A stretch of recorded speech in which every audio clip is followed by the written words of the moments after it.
Greetings, my fellow anime enthusiasts. This is Lena Inverse Fan, and I have an update for my channel, as well as some interesting news that I think is relevant to all of us, especially those of us who live in Australia, which is not me, by the way. But as anime fans, it does still impact all of us to a small degree. But before we get into that, let's go ahead and focus on the first part, which is I have come up with a name for my channel, and I'm sticking with this.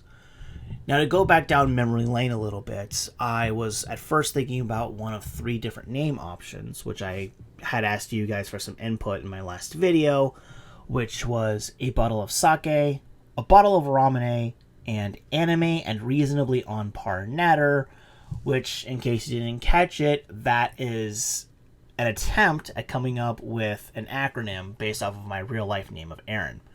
Now, since I made that last video, I came up with a couple of other ideas that, honestly, I think were better.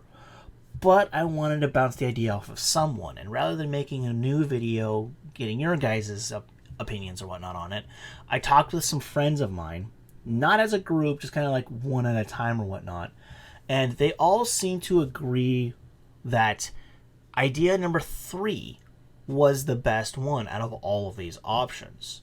And that was even after me sharing all of my input, my reasoning, and blah, blah, blah, blah. So what was idea number 3, you may be wondering? Well, it is anime analyzing, rating, orating, and news. I figured that would be a really great way to go with it, not just because it sounds a little bit better than reasonably on par natter.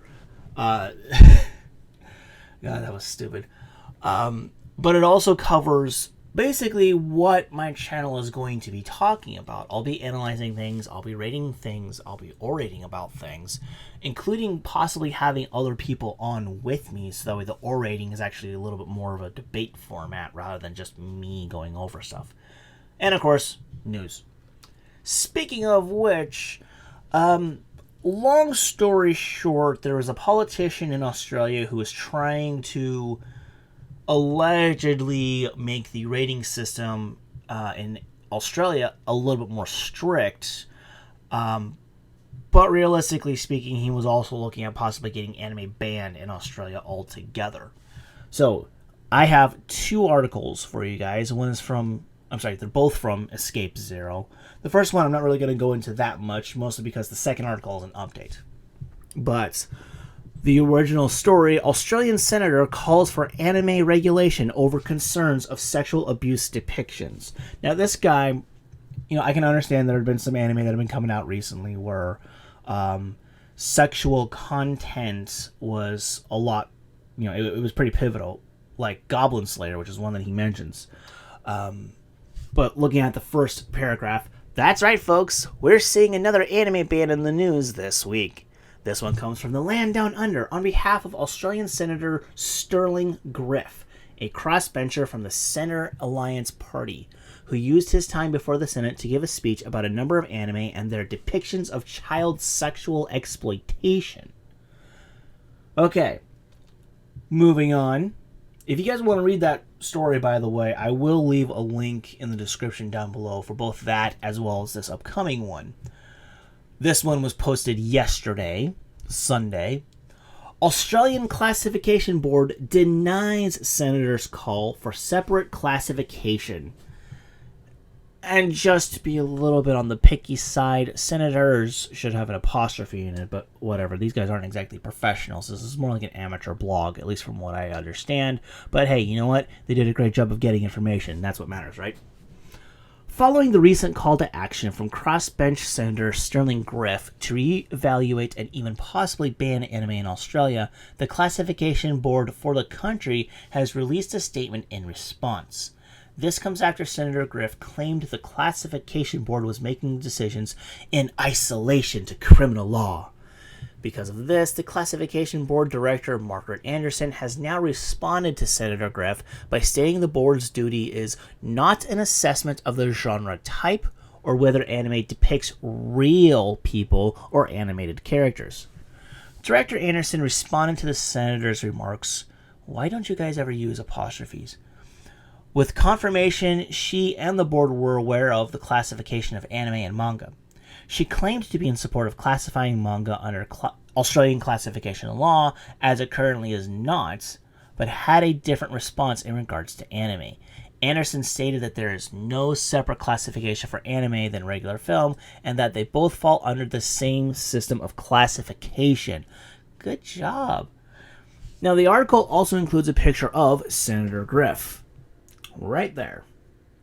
Just that still image alone. I don't normally like to stereotype, especially against my fellow dudes, but that image alone, he kind of looks like he would be more of a danger to children than anime. Doesn't he? Maybe just me? I don't know. Not to say that he is, but he looks like it. Okay, so there's a quote right here from Margaret Anderson. The film guidelines require an assessment of impact of 6 classifiable elements: themes, violence, sex, coarse language, drug use, and nudity. Not an assessment of their genre type or whether the film depicts real people or animated characters.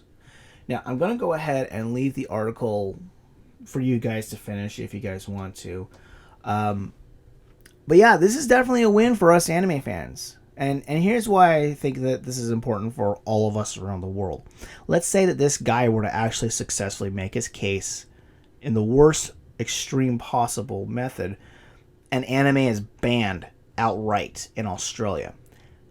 Australia is a Western country, technically, culturally speaking, so it could eventually lead to that kind of thing happening in other Western countries, such as the United States, Canada, and the UK, and so on and so forth.